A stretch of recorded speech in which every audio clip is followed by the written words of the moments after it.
Terima kasih Anda masih bersama kami di Political Show dan kita akan lanjutkan perbincangan kita dengan para narasumber. Topik dialog kita pada malam hari ini, oposisi atau koalisi, PDI Perjuangan masih bergantung pada Megawati. Saya kembali lagi ke Bang Adian menjawab tadi pernyataan dari Bang Panel dan perasaan dari Bang Daniel bahwa memang ada upaya pecah belah ya yang mungkin dilakukan oleh PDI Perjuangan untuk bisa memecahkan hubungan antara Pak Prabowo dengan Pak Jokowi. Gue nggak tahu panel menyimpulkan itu dari kalimat yang mana. Artinya bahwa ya dia cuma bilang ada begini, tapi dia tidak sebutkan di kalimat ini indikasinya atau bertendensi begini, nggak ada. Jadi gue akan menganggap itu sebagai imajinasi panel saja. Nah faktanya apa? Faktanya perbedaan itu sudah terjadi ketika menterinya Jokowi menaikkan UKT, Prabowo bilang sebaiknya jangan naik. Apakah perbedaan itu karena PDI Perjuangan? Jangan rendahkan dong perjuangan teman-teman mahasiswa ini. Atau panel baru mengatakan mahasiswa lah yang kemudian melakukan politik belah bambu pada Prabowo dan Jokowi. Kenapa? Gerakan mereka, aksi mereka memaksa semua orang untuk berbicara tentang UKT.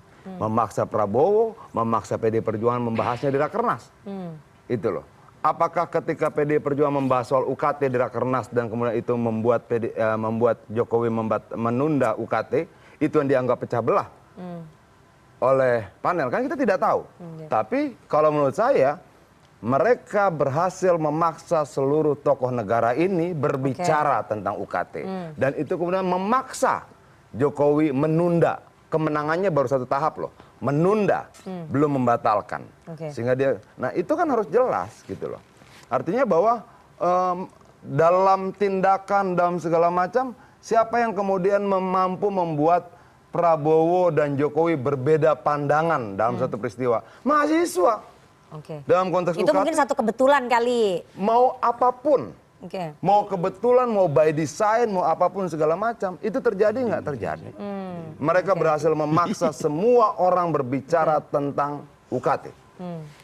Keren. Jadi di situ ada perbedaan antara Pak Jokowi dengan Pak Prabowo kalau menurut PDI Perjuangan ya? Bukan ada perbedaan, emang beda. Pernyataan Prabowo baiknya jangan apa? Jangan naik ya, pernyataan Prabowo gitu loh. Sementara yang menaikkan siapa? Menterinya Jokowi. Pak Jokowinya mungkin nggak tahu menterinya mau naikin. Ya itu tanya Jokowi gitu loh. Tapi artinya bahwa perbedaan itu sudah terjadi di situ. Apa campur tangan PDI Perjuangan? Nggak ada. Nggak ada gitu loh. Lalu siapa yang menyebabkan terjadi perbedaan pandangan itu? Lah kalau dari kronologinya, gerakan mahasiswa ini memaksa semua orang untuk berbicara. Jadi nggak ada niat dari PDI Perjuangan untuk memecah belah hubungan Jokowi dengan Prabowo. Makanya harus diperjelas oleh panel kalimat yang mana. Kalimat yang mana, Bang Panel? Mana? Kalimat mana, Bang Panel? Mana? Yang memecah belah itu tadi. Yang pertama, saya pikir kita harus ucapkan terima kasih kepada Pak Jokowi yang sangat respon terhadap situasi terkait UKT. Dia naikin, dia turunin lagi lalu jadi pahlawan gitu. Jadi kalimatnya yang mana yang dianggap memecah belah? Panel. Saya pikir kita terima kasih kepada Pak Jokowi responsif terhadap suara-suara mahasiswa terkait kenaikan UKT ya, dengan cara segera memanggil menteri terkait ya, Mas Nadiem yang KTA-nya PDI ini. Ya, untuk segera membatalkan atau menunda. Mas Nadiem KTA-nya PDI Perjuangan? Tanya Nadiem. Nah, kita tanya nih ke terkait Bang UKT Adian. mahal tadi. Saya pikir itu. Gitu kalau terkait UKT ya. Gitu. Kalau yang terkait bagian mana yang dianggap memecah belah itu tadi? Dijawab. Ya itu kan analisis pribadi saya tadi. Enggak, lu mengutip yang mana? Sebentar dulu. Analisis pribadi saya melihat dari 80 menit pidato yang disampaikan itu secara spesifik serangan hanya diserahkan kepada Pak Jokowi. Jadi Anda merasa saya itu serangannya kepada Pak Jokowi ya? Ini politik satu elus satu kritik. Gitu loh. Saya ngelihatnya begitu, saya pribadi. Yang dielus yang bagian mana ke Pak Prabowo? Ya saya ngelihatnya begitu. Gitu. Tapi rasanya dalam pidato itu ada persoalan MK juga, KPU juga. Iya, dan sebenarnya jadi tidak cuma, makanya dari tadi saya bilang semua sudut. Ada dua hal lagi yang ingin saya sampaikan terkait pidato itu. Yang kedua ya, tadi baru satu hal terkait upaya memisahkan Pak Jokowi dengan Pak Prabowo. Yang kedua, saya lihat sejak awal Rakernas 5 PDIP sudah berupaya mendegradasi, mendelegitimasi pemerintahan terpilih. Prabowo Gibran dengan tuduhan-tuduhan kecurangan yang TSM. Gitu loh. Itu yang saya lihat kalau dalam bahasa rekomendasinya adalah pemilu yang paling buruk gitu ya. Dalam sejarah. Nah, Tapi di negara kecurangan yang lain sama juga kan padahal. sebentar, kecurangan yang TSM terstruktur sistematis dan masif ini, sebenarnya ini kan diksi lama yang bukan kita baru dengar di pemilu 2024 ini. Di pemilu-pemilu sebelumnya juga ada. selalu bilang ini curang TSM. Jadi wajar nggak itu TSM gitu. digunakan? Enggak, itu yang kedua yang saya lihat ya. Gitu loh. Dengan narasi itu, dengan framing itu, dengan nyanyian itu, ya. Mendegradasi pemerintahan terpilih. Ya, mendegradasi dan mendelegitimasi pemerintahan terpilih. Yang ini pelan-pelan agak masalah loh ini. Nah, yang ketiga, Karena di pemilu-pemilu sebelumnya yang berteriak curang atau TSM itu lain lagi pihaknya. Pihaknya Pak Prabowo dulu. Siapa yang kalah? Ya, 2019. Ya. Sebenarnya begini dong, harus tuntas juga panel berbicara. Masalahnya bukan apakah saya menganggap ini TSM atau tidak TSM. Tapi bagaimana kemudian terlepas dari pandangan kita, dari pemikiran kita, kita menghormati keputusan MK dengan tidak membuat kerusuhan. 2014 kalah, Undang-Undang MD3 dirubah. 2019 kalah, 9 orang meninggal di lapangan, di jalan. Terjadi pembakaran segala macam. Apakah ketika kemudian Pak Ganjar diputuskan kalah di MK terjadi 2 peristiwa itu? Tidak terjadi. Tapi bukan berarti kemudian kita tidak boleh berpikir bahwa itu TSM. Cara pernyataan panel itu menunjukkan dia sangat otoriter. Bahkan kita pun tidak boleh menyampaikan pikiran kita dalam rakernas kita. Begitu kita sampaikan, ini memecah belah. Begitu, loh, kenapa jadi melarang kita berpikir dan berpendapat? Ini sangat otoriter. Yang harus kita hormati adalah, oke, ini TSM. Ada nggak mobil terbakar? Tidak ada. Ini TSM. Ada tidak orang terbunuh? Tidak ada. Ini TSM. Ada nggak undang-undang dirubah seperti perubahan Undang-Undang MD3 2014? Tidak ada. Gitu loh. Itu kedewasaan politik yang kita miliki. Tidak dimiliki oleh yang lain dalam waktu-waktu yang dulu. Lalu ketika kita bersikap, ini TSM, itu memecah belah, itu mendegradasi, itu kemudian menurunkan nilai. Nggak bisa dong, itu sangat otoriter bahasa itu. Dan itu bukan bahasa kaum pro-demokrasi loh, panel. Silakan itu Bang Panel. bahasa salah itu. Silakan Bang ya Panel. yang ketiga, namun kami ya, Projo, dari 2 poin tadi, kami tetap akan dalam posisi mengawal amanat rakyat yang telah diberikan kepada pemerintahan terpilih Prabowo Gibran ke depan. Ya, dan kami Projo juga di fase berikutnya akan fokus untuk memastikan pemerintahan Prabowo Gibran berjalan sampai akhir dengan solid dan sukses. Gitu. Itu udah komitmennya Projo. Itu udah berkali-kali disampaikan oleh Ketua Umum Projo Pak Budi Ari sekaligus Menkominfo.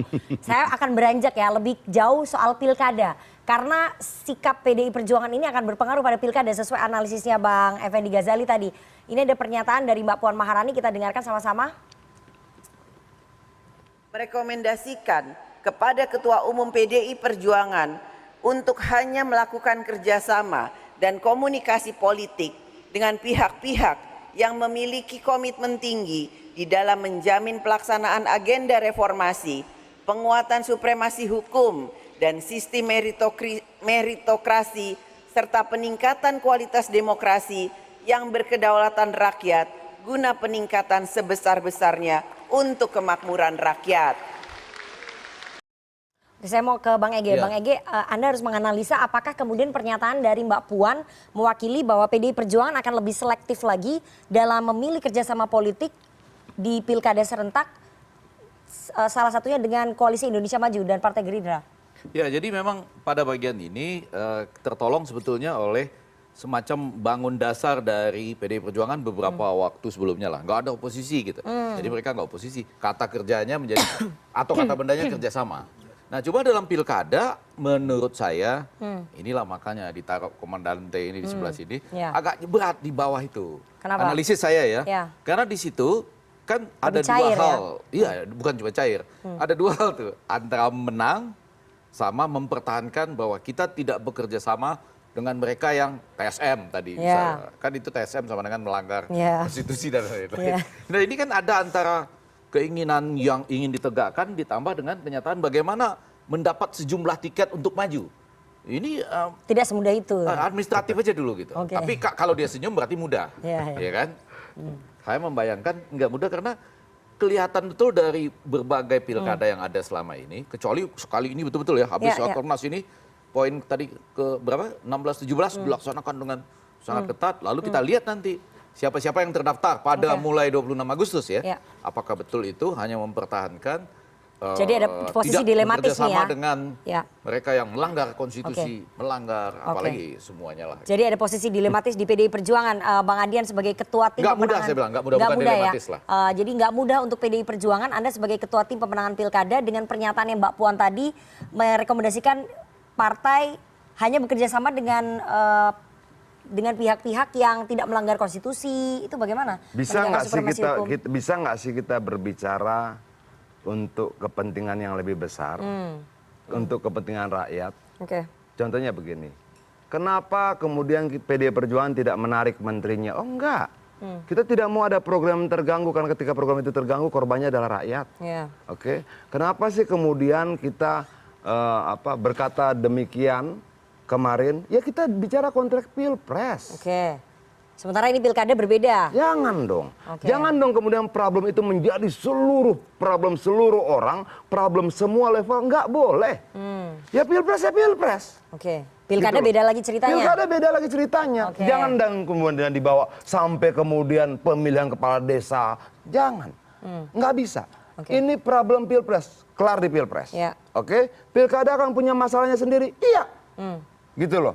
Kemudian pilkada akan punya masalah sendiri. Iya. Oke. Nah, masalah ini harus kita proporsional melihatnya, jangan dicampur adukan.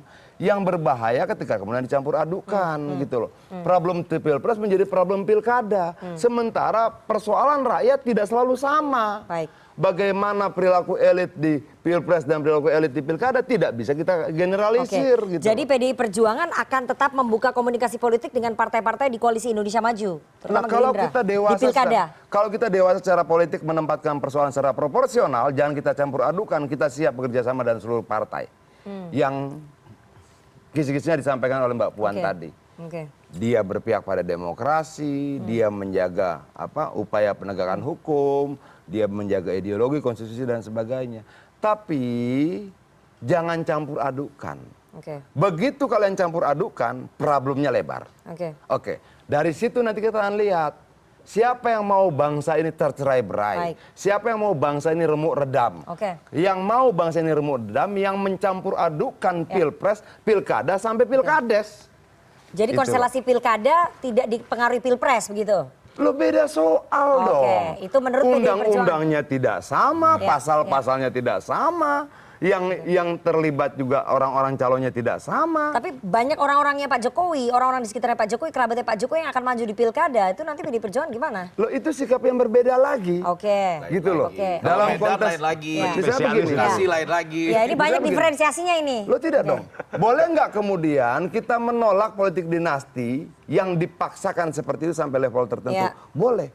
Apakah itu ada hubungan sama pilpres? Tidak. Ini pilpres, ini pilkada, ini pilkades, ini politik dinasti, ini Ya, begini. Itu hal-hal yang Baik. berbeda-beda. Baik. Kalau semua kita campur adukan, artinya kalian ingin bangsa ini tercerai-berai. Baik. Saya mau ke Bang Problem Daniel. di atas menjadi Ya. problem rakyat, menjadi problem petani, Oke. buruh dan sebagainya. Tidak boleh. Saya mau ke Bang Daniel. Bang Daniel, kalau PDI Perjuangan tidak mau mencampur adukan kontestasi di Pilpres dengan kontestasi di Pilkada, artinya komunikasi politiknya dengan partai-partai di koalisi Indonesia Maju ataupun Gerindra itu masih terbuka. PDI Perjuangan pengennya begitu. Gerindra gimana? Loh, komunikasi dalam konteks di tingkat pusat sampai ke daerah, kebijakan Pak Prabowo melalui Partai Gerindra sama. Oke, Kita santai-santai mau aja ya. berkomunikasi Ya. dengan siapapun, kita mau ngopi dengan siapapun. Jadi dalam konteks politiknya Pak Prabowo itu nol benci, nol dendam. Jadi dalam posisi kami tentu ingin bergotong royong, apalagi dengan PDI Perjuangan. Mereka adalah salah satu partai yang kuat di banyak Ini daerah. Gerindra open sekali nih Kami ngomongnya. sangat Terus, Ini cocok banget nih di Pilkada. begitu. Di Pilkada Jadi- cocok, di Pilpres nggak cocok. Ya, Oke. enggak, kami dalam konteks tertentu gini loh, jangan sampai berbeda itu bermakna benci, enggak Ya, gitu. ya. loh. Gerindra dalam poin ingin merangkul semuanya. Oke. Kita ingin semuanya bareng-bareng bangun Indonesia. Kalau kemudian sikap dan caranya berbeda, itu Nggak hal yang masalah. biasa. Oke. Anda nggak mungkin Oke. misalnya nyatukan saya dengan Bang Adian dalam konteks perspektif. Anda paksakan saya punya ya. perspektif yang sama Sama dengan Bang Panel baru. Enggak, tapi bukan berarti kami tidak Baik. saling dukung Baik. atau tidak Baik. saling hormat. Oke. Nah, itu yang harus dilakukan edukasi yang konsisten terhadap pemilih kita kepada Saya akan rakyat lebih kita. gitu. spesifik ya soal Pilgub Sumatera Utara. Ini udah jelas-jelas perbedaannya bahwa Ini lebih di Pilgub langsung Sumatera ini. Utara, pemilihan Bahaya gubernur ini. Sumatera Utara, Langsung contoh. Partai Gerindra sudah resmi mengusung Bobi Nasution, menantunya Pak Jokowi yang baru saja masuk ke Partai Gerindra jadi kader. Bobby sudah mendaftar Iya. ke Partai Gerindra Jadi sebagai kader. kader. Oke. Kenapa? Otomatis jadi Karena salah cagup satu syarat yang ingin didorong oleh Partai Gerindra adalah majunya kader-kader Gerindra. Oke, jadi- Nah, Bobby daftar ke Gerindra, kemudian dia jadi kader. Nah, keputusannya nanti seperti apa sampai dengan hari ini Oke. belum ada keputusan. Tapi peluangnya Mas Bobi Nah, diusung Gerindra besar dong di peluang Pilgub Bobby Sumut. salah satunya sangat besar bisa didukung oleh Partai Gerindra dan Partai Gerindra mungkin saja akan berkomunikasi dengan PDI Perjuangan atau bisa komunikasi dengan Mungkin partai-partai itu yang ya. lain. Mungkin Loh, kalau padahal PDI kemudian- Perjuangan mau ngusung Basuki Cahayapurnama atau Ahok nih Iya, untuk menantang Mas Bobi. komunikasi kan nggak ada yang salahnya. Oke, Tapi oke. kalau kemudian ditolak itu lain hal. Iya, Sama yang penting halnya komunikasi seperti kalau Anda laki-laki yang jantan begitu, ketika Anda naksir perempuan, Anda harus sampaikan ke dia. Kemudian kalau kemudian itu ditolak itu hal lain. Oke. Yang jelas dia tahu sikap kita. Kira-kira Baik. begitu. Ini kalau Gerindra tampaknya sudah peluangnya besar untuk mengusung Mas Bobi Nasution menantunya Pak Jokowi. PDI Perjuangan nggak mungkin dukung kan? Atau Gini mungkin? loh, yang duluan dukung Bobi itu kita dibandingkan mereka. Oke, di itu Medan. Habis itu kita ditinggalin. Terus kita mau dukung lagi, terus nanti mau ditinggalin lagi. Kan ada sejarah yang kita menjadi tempat kita Soal belajar. tinggal-tinggalin. Tapi begini maksud gua, apa yang disampaikan Daniel menurut gua clear. Dia coba menempatkan persoalan secara proporsional. Pilpres is pilpres. Oke. Pilkada akan punya problemnya sendiri, akan punya dinamikanya sendiri. Jangan kemudian dialektika dan dinamika pilkada itu hilang hanya karena persoalan pilpres. Itu yang mungkin mau coba dibantah oleh panel Barus. Karena dia berpikir ketika kemudian pilpresnya sudah selesai, maka pembicaranya adalah partai dengan partai. Ya. Relawan mulai kehilangan ruang. Kira-kira seperti itulah. Oke, Ada oke. kekhawatiran kayak begitu. Bukan panel yang bantah tadi saya. Saya Oke. bantah ya. Iya. Oke. Panel diam-diam aja. Oh, diam-diam juga. Ya, tapi ini mengusung melirik Basuki Cahayapurnama atau Ahok untuk maju Pilgub Sumut menantang. Ya gitu dong. Batas juga Rosi nih. Ya. Batas sih juga. Oh iya. Ya ini. Oke, tapi melirik Basuki Cahayapurnama atau Ahok untuk menantang menantunya Pak Jokowi, Bobi Nasution, ini langkah dari PDI Perjuangan untuk menantang keluarga Pak Jokowi. Ini loh Mbak. Ini saya ketua tim pemenangan pilkada, Ya. oke? Ya. Ketua tim. Kenapa kita tidak mau terburu-buru menentukan pilihan? Sederhana. Berapa jumlah rakyat di Sumatera Utara? Sekian juta, oke? Tahu nggak bahwa putusan kita itu akan berpengaruh nantinya pada kehidupan Ya. mereka? Ya. Pada harga barang, pada harga pangan, harga tempat tinggal, transportasi dan sebagainya, oke? Kalau kita tahu setiap keputusan itu punya dampak luar biasa, hitung dengan cermat. Oke. Pilih orangnya dengan baik. Clear. Jadi PDI Perjuangan mungkin nggak mengusung menantunya Pak Jokowi, Bobi Mungkin. Nasution. Nanti ini yang jawab ini ketua tim pemenangan pilkada. Kita bilang tadi gitu. Kalau loh. yang itu sudah Gini jelas. loh, kita Kalau itu bilang begini. nggak mungkin kita, gitu Kita ya. pernah ditinggalin. Oke. Gerindra nggak percaya. Ya. Dia ambil, ya siap-siap aja ditinggalin lagi. Oke. Kira-kira kayak gitu loh. Oke. Kalau siap. Yang jelas Ya. kita berusaha mengobati hati PDI. Ya. Kita minta PDI dukung Mas Bobi. Itu mungkin aja. Dan Tapi kita akan kerja keras melakukan itu. Kita Untuk juga- meyakinkan PDI Perjuangan. untuk Sama, PDI kita juga Perjuangan. bekerja keras meyakinkan Gerindra. Yuk kita usung yang lain selain Bobi. Oke. Gitu loh. Jadi udah nggak Bareng-bareng. mungkin. Sama aja. Jadi udah nggak mungkin PDI Perjuangan mengusung keluarganya Pak Jokowi. Nah ini kita mau ke Bang Panel ya. Bang Panel, menarik sekali Ketua Umum Projo, Mas Budi Ari menyebut bahwa Projo akan mendukung keluarga dan kerabatnya Pak Jokowi. Kerabat dalam artian orang-orang dekatnya Pak Jokowi untuk maju ke pilkada. Ada sekretaris pribadinya Bu Iriana, kemudian yang terbaru ada Kapolda Jawa Tengah Pak Ahmad Lutfi akan maju di kandang banteng. Jadi gubernur Jateng, jadi calon gubernur Jawa Tengah. Ini ada instruksi dari Pak Jokowi nggak sih untuk relawan mendukung keluarga dan kerabat untuk bisa mengambil pos-pos ataupun wilayah-wilayah yang dikuasai oleh PDI Perjuangan? Sampai saat ini tidak ada. Jadi Tapi itu sebelum murni saya inisiatif Projo. sebentar loh. Sebelum saya bicara tentang pilkada serentak lebih jauh, saya mau ucapkan dulu selamat Kepada? Bung Adian Apitupulu yang diangkat yang menjadi sudah diangkat menjadi ketua tim pemenangan pilkada Pilkada. serentak di Ini tulus PDIP. kan ucapan selamatnya? Tulus. Dan seuzon Dan dong. nih di acara TV live gue Iya. sampaikan nih. Bilangnya begini, saya mengucapkan selamat ke sana dong ngomongnya. Iya benar. Lantang. Bro, kameranya gua ada di situ, Bro. Iya, iya, iya. Siap, Ya. siap, Oke, siap, oke, siap. oke. Ngawur. Ya lanjut durasi ini. Iya, iya, durasi. Iklannya kurang Iya. bahaya loh. Berkurang lagi ntar ongkosnya. Kita juga bangga. Adian jadi ketua tim diangkat, kita bangga Iya. karena mewakili generasi 98 bagaimanapun, Ya. dan tugas Adian pasti berat. Yuk. Jadi kalau Mbak Nana paksa-paksa PDI dukung siapa di sini, Keluarganya Pak di Jokowi. pilkada serentak akan dukung siapa, itu Adian lagi pusing. Kenapa? Karena Adian lagi pusing nentuin 1090 nama ini yang harus diolah. Dipasang-pasang. Ya, kalau 545 lokasi kan, 37 provinsi, 508 kabupaten Banyak lah wali pokoknya. kota. Ya banyak lah. Berarti 1090 dia harus formulasikan. Berat ini. Nah, sementara tadi banyak presiden dia bilang. Sudah ada tinggal meninggalkan lah, Ya. tidak setia lah, ada narasi-narasi Ya, itu dari Adian. Dan itu memang PR yang harus dihadapi oleh partai politik. Tapi fakta juga. Nah, sebenarnya saya juga tertarik dari rekomendasi eksternal ya, yang Ya. dikeluarkan oleh PDI di Rakernas 5 kemarin. Ada 17 poin. Beberapa poin itu mengulang-ulang problem bagaimana